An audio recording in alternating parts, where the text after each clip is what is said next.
So eto na nga po, Alden Richards, matindi ang inamin sa tunay na relasyon nila ni Kathryn Bernardo. Kathryn Bernardo, kinilig ng sobra sa nalamang balita. Bago yan, huwag kakalimutan mag-like and subscribe. Maraming salamat po. Well mga kaibigan, libo-libo na ho ngayon ang sumusuporta dito nga po sa Katden, si Kathryn Bernardo at si Alden Richards, at lalo pa silang sinusuporta. Nakita nyo lately mga kaibigan sa mga shows nila, no? Sa mga tours nila, nakita natin kung gaano talaga sila ka-sweet at pinapakita po nila yon sa kanilang mga fans at sa publiko.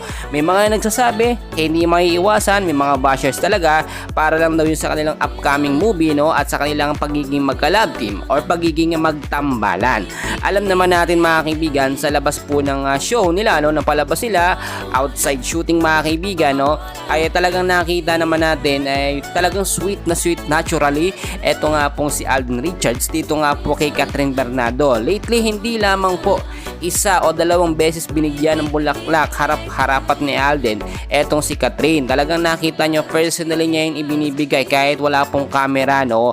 Yan po ang pagpapatunay na talagang merong nananaig, no, or merong intimate na relationship eto nga pong Katden, si Kathryn Bernardo at si Alden Richards. Yung iba kasi sinasabi imposible daw kasi nga daw po hindi daw babae ang gusto ni Alden dahil nga daw po may something, no. Alam niyo na ho yun mga kaibigan, pero syempre tayong mga Katden fans, hindi po tayo naniniwala doon. Pawang mga bashers lamang po yun ng Katden mga kaibigan. Etong si Kathryn Bernardo, alam nyo mga kaibigan, kaya talaga siya nagustuhan nitong si Alden Richards dahil napakatapang ho niya at magaling ho mag-alaga ng relasyon. Pero ninyo, 11 years sila, no, ni DJ Daniel Padilla. Ilang beses ding Padilla itong si Kathryn, pero pinatawad niya ng maraming beses pa ulit-ulit.